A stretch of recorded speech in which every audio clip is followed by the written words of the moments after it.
Hello and welcome to LFC Focus. It is post-match reaction show time after Liverpool have maintained their 100% start to the Premier League season. That is 5 wins from 5, 15 points from a possible 15. Today it was Newcastle who unfortunately were battered by Liverpool. Well, okay, maybe not battered.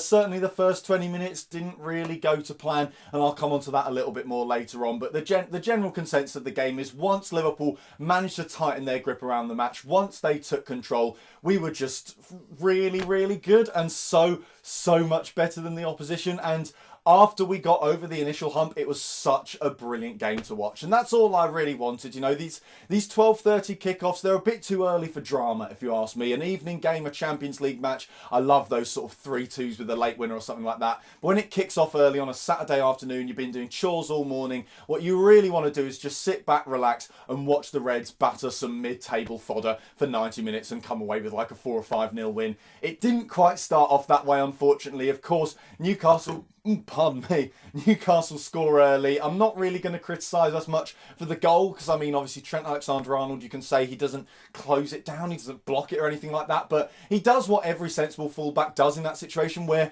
you are kind of isolated. You know, he's got no support nearby. The only thing he can do is try and force Jetro Willems into a difficult position, and that's what he does. He says to himself, well, Willems is left-footed, so I'll force him onto his right, make him cut inside, then he's not going to be able to do anything that good, and then suddenly Willems goes, okay, and just blams it top corner. So I'm not really going to criticise our defence for that. And I think, to be fair to Newcastle, while I do think we were pretty poor for the opening 20 minutes, they defended absolutely fantastically. When we did actually create chances, when we did get forward and get into threatening positions, their defenders were always in the right place at the right time. They were always putting their bodies on the line. Everyone was working for one another. The work rate was absolutely fantastic. And I was already kind of preparing a post-match video where I have to come out and say, don't criticise Liverpool because Newcastle were really good, you know, on the off chance that they actually managed to see that out. But fortunately, Liverpool eventually managed to turn it round. We began to turn the screw a little bit, take control of the match a little bit more. Really, really good choice from Jurgen Klopp to move Origi back into the middle and Mane back out to the left, because we did kind of have a problem where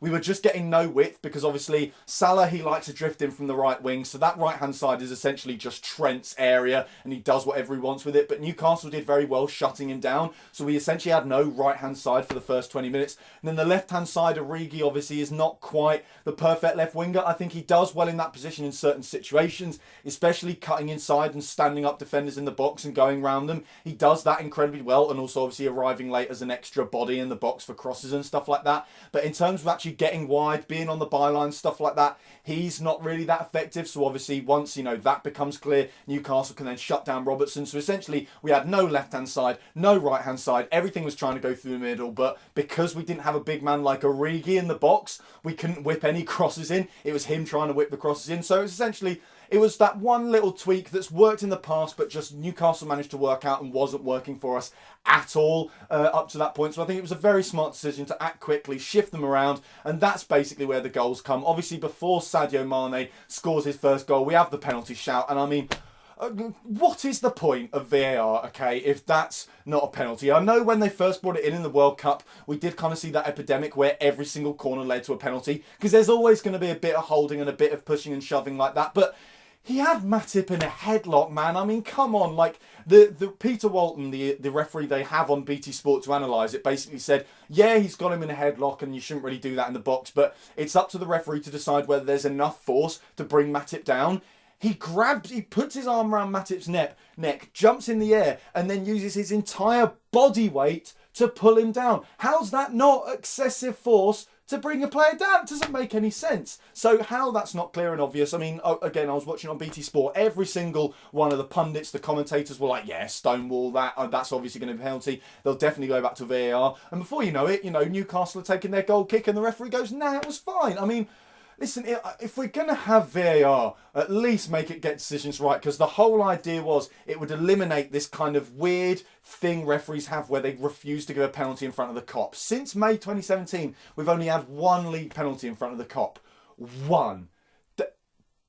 mind just completely blown. I mean, you would have thought, like I said, VAR would rule that out because it becomes objective rather than subjective, but it seems referees still make weird decisions when it comes to fouls at Anfield. But thankfully, I've gone on about that for a little bit too long. I'd much rather talk about how brilliant Liverpool were. Sadio Mane pops up about 60 seconds later and just blams one into the top corner. I mean, what a phenomenal goal. The guy's just incredible. The fact that he can do this so often, and it's something I talk about a lot when I talk about Sadio Mane. He scores these amazing goals week in, week out, and it's always when we need them as well. The last brilliant goal he scored was that one against Southampton to make it 1-0 at the end of the first half. Today we needed that goal from him. In the Super Cup we needed those goals. He scores an absolute beauty to make it 2-1 in extra time in that game. It's not just the quality of the strikes, it's when they come as well, and it must give all of those players so much faith, and the manager and the fans so much hope that no matter what happens, if he's on the pitch, especially when things are going against us, Sadio Mane is capable of turning it on brilliantly. And I know all of our other players can do that as well. Mohamed Salah can do that.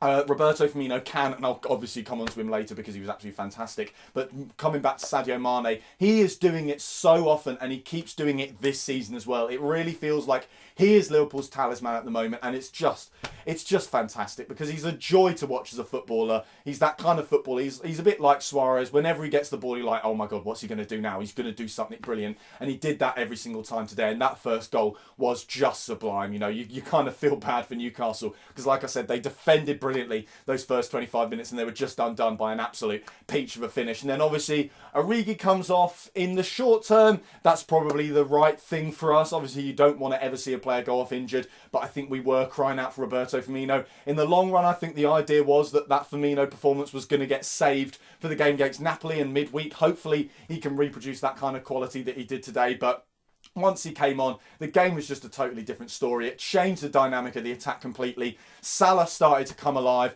Mane just had acres of space after that, and just going through the middle, we were fantastic. We had options everywhere because he was causing so many problems in the centre of the park that the fullbacks could come back into the game because all the defenders were bunching up to try and stop whatever it was Roberto Firmino was doing. And I mean, it wasn't just what he did on the ball. As soon as he came on, he was right up in everyone's face. You could see him everywhere. The Newcastle attackers were in our half getting closed down by Roberto Firmino within like 2 minutes of him coming on. He's just a pest. And once he gets on the ball, he is an absolutely phenomenal footballer. The guy is just incredible. I mean, there's something I saw on Twitter. I think it was a bloke called Paul. His at is Colology. If you don't follow him, follow him. He's quite funny. But he basically said the best thing about today's game is when someone asks you, did you see that back heel assist from Roberto Firmino? You get to ask them back which one. And that just sums up the kind of player that Roberto Firmino is. That first assist is absolutely fantastic. The intelligence to play that ball, to not play it straight to Sadio Mane, but to play it the other side of the centre-back, because you've essentially got centre-back, Mane, centre-back, and then Firmino plays the ball there because he sees before anyone else sees that Mane's made that tiny little run. This is very hard to do without like a tactics board or something like that. I really should get one in. But essentially to play that ball the other side of the defender because he's spotted that Mane's moved his run. He's changed his run to diagonal. Obviously, you know, the ball is slightly too heavy. Mane's run is slightly too late. But Dubravka comes out. He doesn't get the ball. Sadio Mane gets a tap in. And that's just, you know, testament to the idea that you create enough chances and at some point, even if you don't do it perfectly, something's going to come off. And that's what's great about Roberto Firmino. And that was what was brilliant about him today, was he just kept going. You know, it seemed every 5 minutes he was setting someone up with the most beautiful pass you'd ever seen in your life. In the second half, he was doing it for Robertson. He was doing it for Salah as well. I mean, the third goal just blows your mind, especially because it's a 1-2 as well. Salah comes from so deep. He plays the ball to Firmino, and Firmino, what he does, and it's so clever, he doesn't play the back heel instantly. He knows he's got to wait for Salah to get into the right position. So he takes a little touch, he slows the ball down, and he rolls the back heel to Salah. It's not just the technique to move the ball around like that. It's the technique to do it at the precise speed needed so that by the time the ball rolls into Salah's path, Salah's in the perfect position to then knock it on,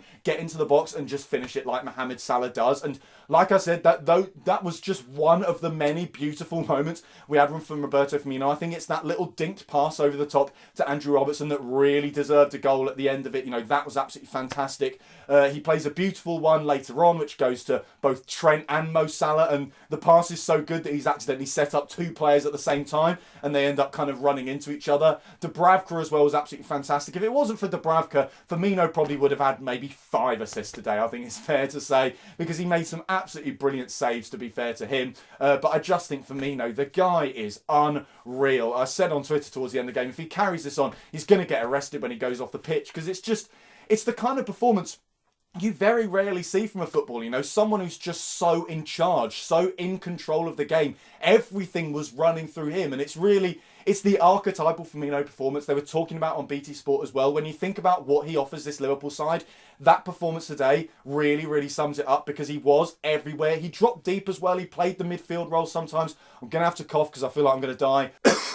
Sorry, getting a little bit too excited about Roberto Firmino there. But I mean, he's a brilliant footballer. He might just be one of the best players to ever wear a Liverpool shirt. And the mad thing is, it still feels like he's underrated. It still feels like we haven't quite realised just how good Firmino is, because you only realise it when he's not on the pitch. You only realise it when you have the first 35 minutes of the game today where everything was stagnant, everything was slow, every single player seemed to be playing individually. No player seemed to be sort of linking up regularly with someone else, or kind of, not to say they were being selfish, but it didn't really look like a functioning team. It looked like a unit of talented players, all of whom are very good, but just weren't able to click and into gear and work with one another to create chances. And once Firmino comes on, he is the fulcrum right at the centre of that attack that just makes everything work around him. And, you know, he's so intelligent. The positioning, the movement, the ability to see where those passes are, the pressing as well. And then he combines that intelligence with some of the best technique we've ever seen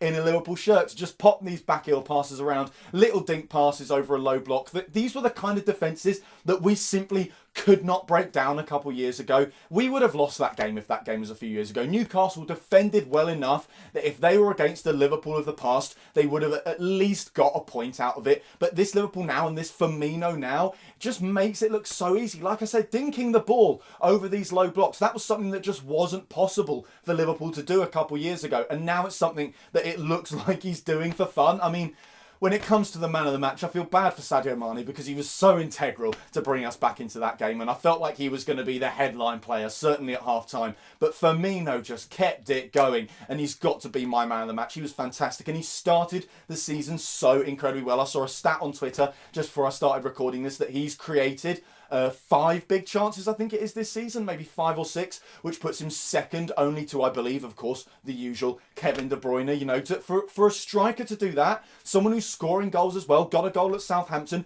got a goal at Burnley as well. It's not like he's just a creative player. He is ruthless in front of goal as well, and it's just, you know, I'm going to miss him when he's gone, man. I feel like I'm bringing down the tone by saying that, but he is a real one-of-a-kind footballer, and we are so, so blessed to have him. And then, you know, there's so many other players in the side that I haven't even talked about today that deserve an entire 10-minute eulogy on their own. You know, Mohamed Salah had his kind of performance where he was very quiet in the first half, and it reminded me a little bit of his first season Liverpool shirt, where commentators were like, God, Salah's been a bit quiet, because every single game he was scoring like 1 or 2 goals, and then suddenly the second half he'd get 1 chance, 2 chance, and he'd bury 1 or both of them. And that's essentially what happened today. You know, very, very quiet, not really doing much, and then suddenly he gets that 1 chance in front of goal and he buries it so, so incredibly easily. I had a friend who was watching it on a slightly dodgy stream, and he showed me a picture of where it had frozen. It had frozen with Mohamed Salah in front of goal, right about to shoot, and I was like, well, at least you knew what the outcome was going to be, because it was pretty obvious